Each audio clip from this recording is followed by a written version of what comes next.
जय हिंद साथियों, आज के इस वीडियो में बात करने वाले हैं वन विभाग की नई भर्ती यानी कि Bihar forest guard new vacancy 2023 के बारे में। तो दोस्तों, इस न्यू वैकेंसी में 950 प्लस पद रहने वाले हैं, जिसके लिए पूरे भारत से कोई भी व्यक्ति आवेदन कर सकता है, चाहे वो महिला अभ्यर्थी हो या पुरुष अभ्यर्थी, दोनों के लिए ये वैकेंसी निकाली गई है।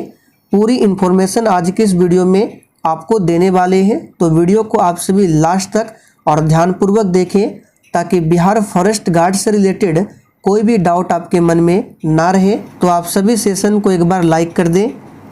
तो देखिए, बिहार वन विभाग की नई भर्ती 2023 की बात करें तो इसमें 950 प्लस पद रहने वाले हैं।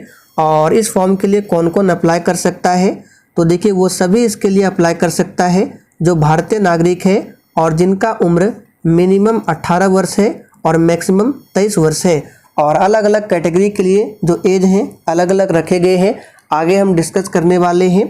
अब देखिए, शैक्षणिक योग्यता यानी कि एजुकेशन क्वालिफिकेशन की बात करें तो देखिए इसमें 10+2 उत्तीर्ण होने चाहिए। और किसी भी सरकारी मान्यता प्राप्त बोर्ड से अगर आप लोग इंटर यानी कि 10+2 उत्तीर्ण है तो आप लोग ये फॉर्म भर सकते हैं। और दूसरा डाउट ये भी रहता है कि 10+2 उत्तीर्ण किस विषय से हो, तो देखिए आपने 10+2 किसी भी विषय से पास किया है, आप इस फॉर्म के लिए अप्लाई कर सकते हैं। ऐसा नहीं है कि सिर्फ साइंस वाला या फिर आर्ट्स वाला ही इस फॉर्म के लिए अप्लाई कर सकता है। आपने किसी भी सब्जेक्ट से 10+2 उत्तीर्ण किया है तो आप लोग इस फॉर्म के लिए बिल्कुल अप्लाई कर सकते हैं। अब देखिए यहाँ पे एज यानी कि उम्र सीमा की बात करें तो देखिए सामान्य अनारक्षित वर्ग यानी कि जनरल कैटेगरी की बात करें तो मेल और फीमेल दोनों के लिए मिनिमम उम्र जो है 18 वर्ष है और मैक्सिमम है 23 वर्ष। और जो अदर स्टेट से अप्लाई करेंगे वो भी जनरल कैटेगरी में आएंगे, उनके लिए भी मिनिमम 18 और मैक्सिमम 23 वर्ष है। BC EBC की बात करें तो मेल और फीमेल दोनों के लिए है 18 से 25 यानी कि मिनिमम 18 तो होगा ही और मैक्सिमम 25। और SC ST कैटेगरी की बात करें तो मेल और फीमेल दोनों के लिए मैक्सिमम है 28 वर्ष और मिनिमम तो 18 होगा ही। और देखिए मैक्सिमम बच्चों को इसी में डाउट रहता है कि उम्र सीमा क्या होगा, तो आई होप आपको ये क्लियर हो गया होगा। अब चलिए बात करते हैं सिलेबस की। तो देखिए इस एग्ज़ाम में लिखित परीक्षा का जो स्तर रहेगा बिहार विद्यालय परीक्षा समिति के इंटरमीडिएट यानी कि 10+2 स्तर पर आपका एग्ज़ाम होगा। लेकिन मैथ्स और सामान्य विज्ञान के जो प्रश्न होंगे मैट्रिकुलेशन अथवा समकक्ष स्तर के होंगे, यानी कि इस एग्ज़ाम में मैथ्स और सामान्य विज्ञान के जितने भी प्रश्न होंगे 10th बेसिस पर प्रश्न होंगे। हिंदी भाषा के प्रश्न को छोड़कर शेष प्रश्न हिंदी और अंग्रेजी दोनों ही भाषाओं में रहेंगे, यानी कि एग्ज़ाम में जो हिंदी भाषा के प्रश्न होंगे यानी हिंदी व्याकरण के प्रश्न होंगे वो केवल हिंदी में ही मिलेंगे, बाकी जितने भी प्रश्न होंगे वो हिंदी और इंग्लिश दोनों माध्यम में आपको देखने को मिलेगा। प्रश्न पत्र की बात करें तो इस एग्ज़ाम में आपसे टोटल 100 प्रश्न पूछेगा और प्रत्येक सही उत्तर के लिए आपको 4 अंक मिलेंगे, यानी कि एग्ज़ाम में टोटल 100 क्वेश्चंस होंगे और प्रत्येक सही उत्तर के लिए आपको 4 अंक दिया जाएगा। और इस तरह से लिखित परीक्षा का जो कुल पूर्णांक होगा ये 400 अंकों का होगा।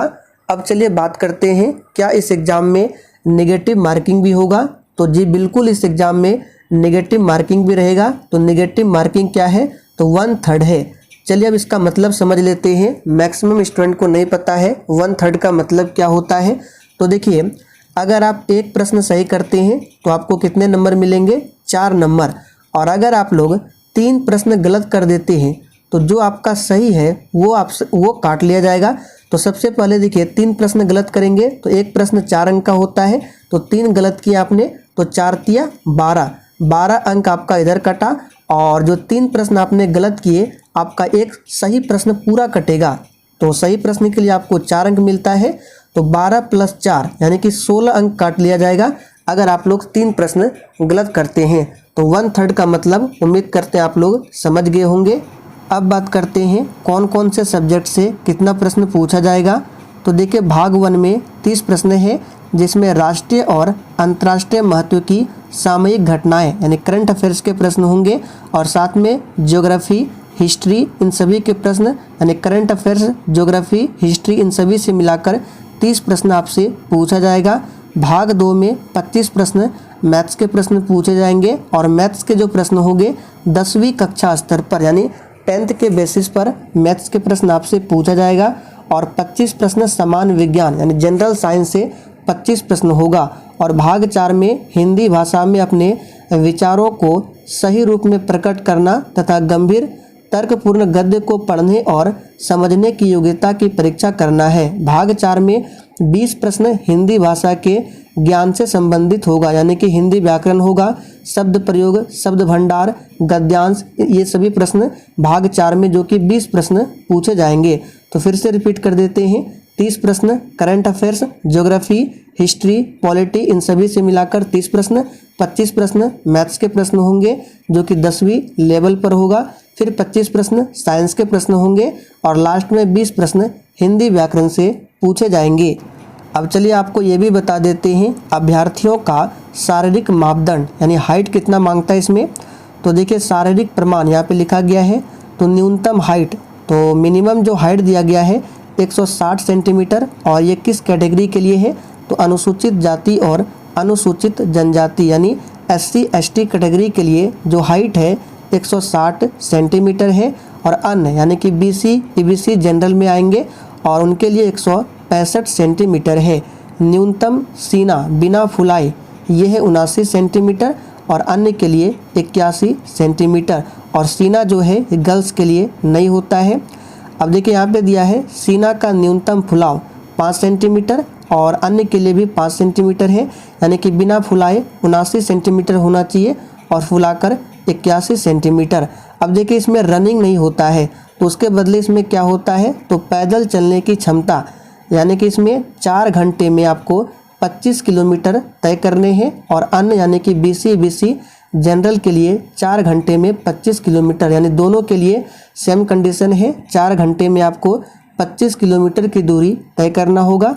और महिला अभ्यर्थी की बात करें, ये पुरुष कैंडिडेट के लिए था।